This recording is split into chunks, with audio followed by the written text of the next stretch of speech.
అంటే నీ ఉద్దేశం నా కోసం నీకు వచ్చిన సంబంధాలన్నీ వదిలేసాను అంటావు? అవును తేజ, నేను నమ్ముకొని వచ్చాను. ఇప్పుడు గొడవలు, ఈగోలు, ఓవర్ యాక్టింగ్. ఎంత హాట్ డిస్కషన్ లో ఏదోరా బెల్ల కొడుతున్నాడు? ఎవర్రా? ఎదవ నేనే బావా. నన్ను ముద్దుగా చోటు అంటారు. మీ ముద్దుల వైఫ్ బ్రదర్. అయ్యో బావగారు మీరా? నేనే గానీ అన్ని గుమ్మం ముందే మాట్లాడేస్తారా? అయ్యో సారీ అండి, సారీ. రండి లోపలికి రండి. ఏంటి బామ్మర్ది సడన్ గా వచ్చారు? అంటే ఏంటి బావ మీ ఉద్దేశం? నేను మీ ఇంటికి రాకూడదా? ఆయన ఉద్దేశం అలా ఏం లేదు తమ్ముడు. చాలా ఏజ్ తర్వాత నేను చూసి షాక్ అయ్యారు అంతే. అంతే అంతే. అబ్బా మీ ఆయనకి భలే రెస్పెక్ట్ ఇస్తున్నావు అక్క.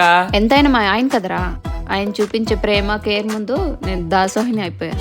చూసారా సార్ దీని డబుల్ యాక్షన్ వీళ్ళ తమ్ముడి దగ్గర? అవునక్క, మీ ప్రేమాభిమానాలు ఫ్లాట్ బేస్మెంట్ వరకు వినిపిస్తున్నాయి. అదేం లేదు బామ్మర్ది, మా ఇద్దరికి డైలీ రొటీనే, మామూలే.